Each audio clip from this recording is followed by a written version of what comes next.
आप भी यदि अपनी बेटी के फ्यूचर को लेकर चिंतित हैं कि उसकी पढ़ाई कैसे होगी और शादी के समय पैसा कहां से आएगा, ये सब चिंता अब आपको छोड़ देनी है, क्योंकि ये सब अब एक फाइनेंशियल प्लान बनाकर बेटी की पढ़ाई और शादी के लिए एक बड़ा फंड बना सकते हैं। इसी प्रकार की और भी इंफॉर्मेशन के लिए चैनल को सब्सक्राइब जरूर करें।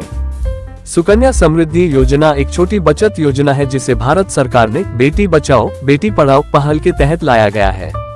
इस योजना का उद्देश्य माता पिता को प्रेरित करना है कि वे अपनी बेटियों के भविष्य के लिए एक मजबूत वित्तीय आधार बनाएं।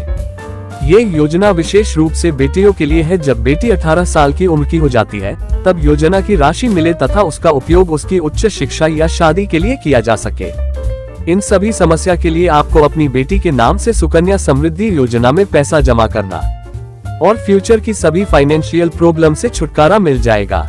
अगर आप भी अपनी बेटी के भविष्य को वित्तीय सुरक्षा देना चाहते हैं तो उसके नाम पर सुकन्या समृद्धि अकाउंट खुलवा सकते हैं। इस स्कीम के जरिए आप आसानी से अपनी बेटी के लिए लाखों रुपए का फंड तैयार कर सकते हैं। जन्म से 10 साल की उम्र तक की बेटियों का सुकन्या समृद्धि योजना में खाता खुलवाया जा सकता है।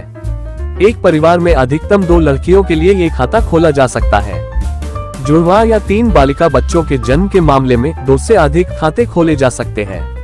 सरकार ने 1 जनवरी से वित्त वर्ष 2023 से 2024 की चौथी तिमाही के लिए सुकन्या समृद्धि योजना पर मिलने वाली ब्याज दर में 0.20% की बढ़ोतरी की है।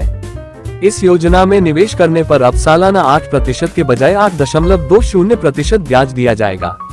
इस योजना में खाता सालाना मिनिमम 250 रुपए और मैक्सिमम 1,50,000 रुपए से खोला जा सकता है। लड़की के 21 साल का होने या लड़की की शादी होने के बाद अकाउंट मैच्योर हो जाएगा और आपको पूरा पैसा ब्याज सहित मिल जाएगा। सुकन्या समृद्धि योजना खाते से 18 साल की उम्र के बाद बच्चे की उच्च शिक्षा के लिए खर्च के मामले में 50% तक रकम निकाली जा सकती है। इसके अलावा बेटी के 18 साल का होने के बाद लड़की की शादी के समय भी आप पैसा निकाल सकते हैं। खाता खोलने से 5 साल के बाद बंद किया जा सकता है। ये भी कई परिस्थितियों में किया जा सकता है, जैसे कोई खतरनाक बीमारी होने पर या अगर किसी दूसरे कारण से खाता बंद किया जा रहा हो तो इसकी इजाजत दी जा सकती है, लेकिन उस पर ब्याज सेविंग्स अकाउंट के हिसाब से मिलेगा। चालू वित्त वर्ष में सुकन्या समृद्धि योजना के तहत अधिकतम 1,50,000 रुपए जमा कराए जा सकते हैं। सुकन्या समृद्धि योजना में निवेश करने पर इनकम टैक्स एक्ट के सेक्शन 80C के तहत टैक्स छूट का लाभ लिया जा सकता है। इसके तहत 1,50,000 रुपए तक के सालाना निवेश पर आप टैक्स छूट पा सकते हैं। इस प्रकार इस प्लान को लेने पर आप अपनी बेटी के लिए एक बेटर फ्यूचर को बना सकते हैं।